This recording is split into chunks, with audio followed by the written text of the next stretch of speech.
really expand on this topic, but for now, let's just get it up and going. We're going to make a start on it. Right? Filters. You know, when we have a list of data on the screen, very often we want to search or filter, right? So we want to be able to add controls so we can filter the data displayed in a grid view. Common things we filter by are foreign keys. You know, think doctor and patient, right? We often want to see all the patients that have a single doctor as their primary care physician, right? Things like that. In our case, maybe just all the teams in a given league. I know we only have a tiny amount of sample data in our example so far, but in the real world, you can see the importance of foreign keys as a filter. Another thing we typically do is we search for text contained in a field, or maybe starting with, right? All the patients starting with the letter S, okay? Or all of the players on a team, you know, that have the name Bill somewhere in their name, first name or last name type of thing, right? Very common type of filter to put on. Ranges, could be date ranges, could be numeric ranges, alphabetic ranges, right? These are other things that we often add when you have a large amount of data to zero in and filter to find the records that you're looking for. So for today, we'll just look at the first one, a foreign key, because it's relatively simple and easy to implement, right? So what we have to do is for anything we want to filter by, you did a little bit of exercise on this in the first half of the course, right? Where you added some filters to a stored procedure. Am I correct? Right? Where you would maybe even have a flag value to nullify the filter if you pass a flag value that basically says, you know, I want to see all records despite this filter, things like that. Well, we're going to do the exact same thing here.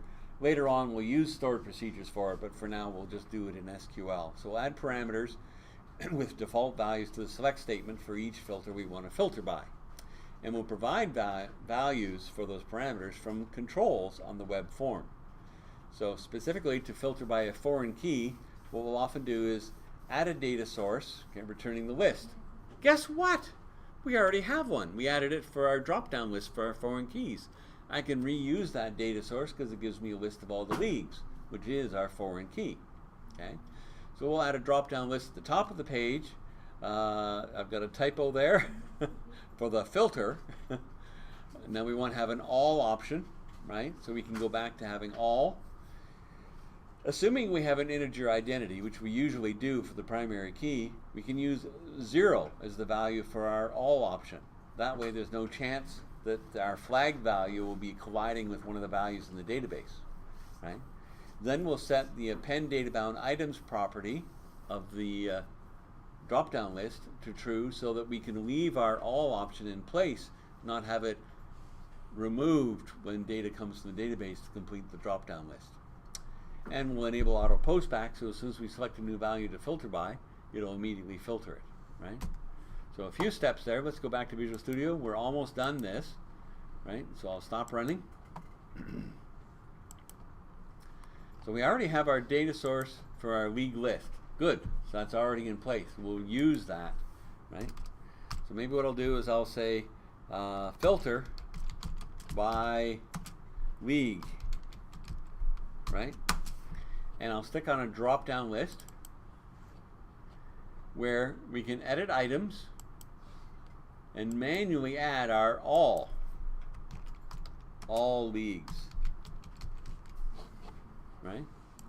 Now the value, instead of being all leagues, okay, I'm going to set to 0, right? Because that way I can use it in my select statement as a flag to let me know, okay, instead of league 1, 2, 3, the actual IDs, the primary key values of the leagues, 0 will never exist, right? So there's no chance of it being confused, and I can set up the logic so it basically nullifies the filter.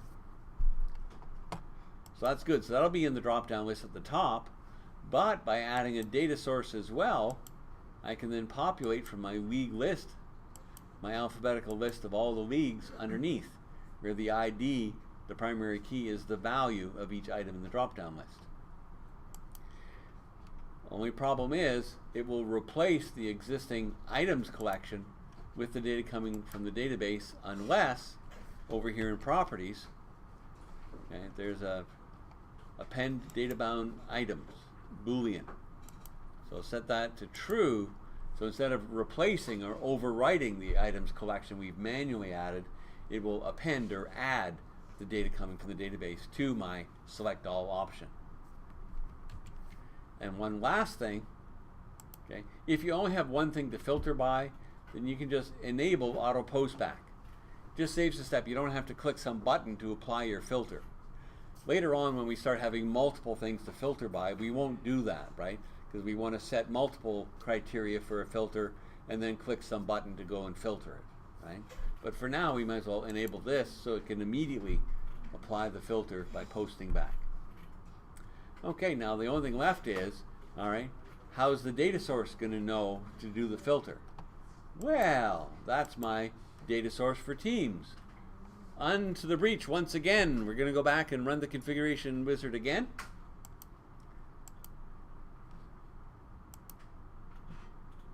So when we do our custom SQL here, right, I could just type it in here. To use the query builder though, I could do it this way. By the way, the other section I made a simple mistake, right? So basically, what we're filtering on is our league ID. That's our foreign key value, right? So we can filter that it matches at, this is the normal approach, is we give a parameter the same name as the field with the at symbol. League ID, right? And that would work fine if we're always passing an ID. But how about my flag value? Or my at league ID equals 0. I made the mistake of just putting 0 in here, and of course it didn't write the correct SQL, right? You can just see it right here in the SQL just as well. So this is how in the first half of the course you were taught to do this kind of a flag-driven filter, right?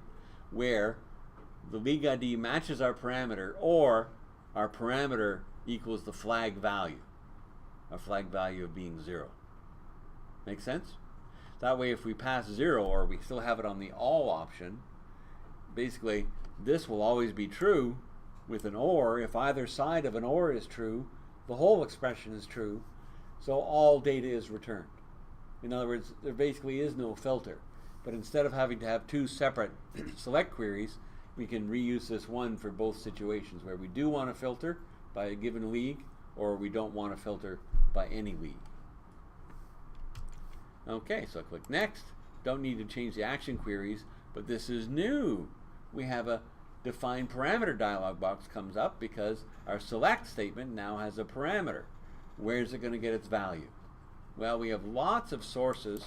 Okay, we can get it from cookies, from the query string collection, the form collection, and the request coming in, all kinds of different ways, but simply a control.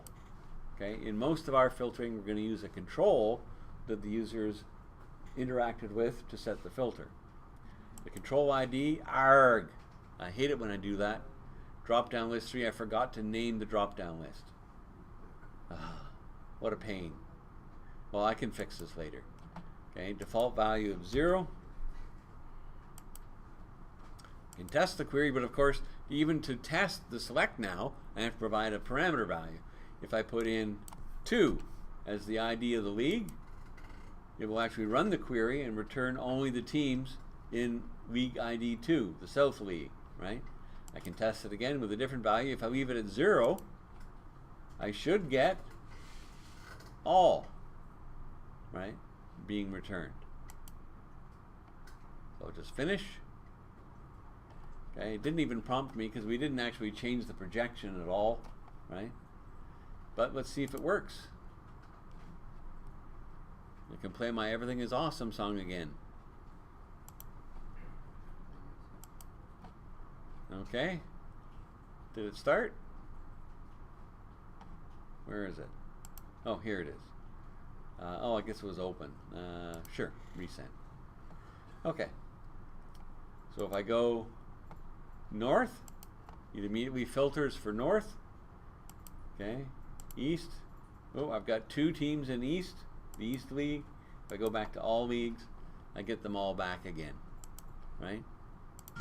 When we live in our dream. Okay, living the dream, right? We have a fully functional filter. We can edit, we can add new records, we can delete records, even with a confirmation.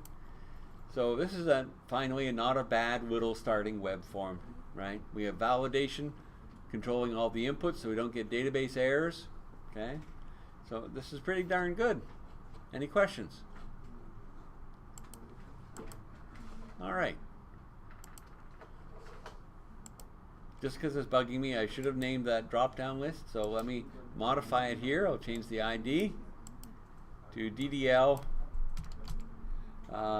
league filter.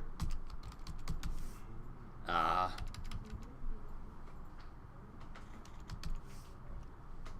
what I can do is you don't always have to run every wizard. If I go into the source, what I'll find is in the source of my DS teams, okay, there's select parameters. It's a control parameter, and right here it says the control ID. Instead of drop down list 3, I'll put the new ID that I've just given to the drop down list, right? Default value 0. Okay. Just make sure that does work.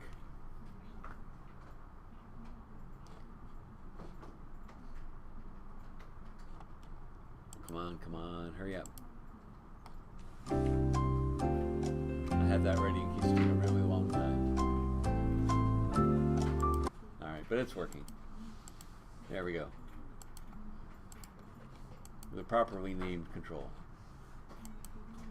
So that's it. That's all. That's our introduction to filtering. We'll take it further. We'll look at later on how to do like range of dates and things like that as well. Even change like a text filter from is it contained anywhere in the field, or is it starting with it? Things like that.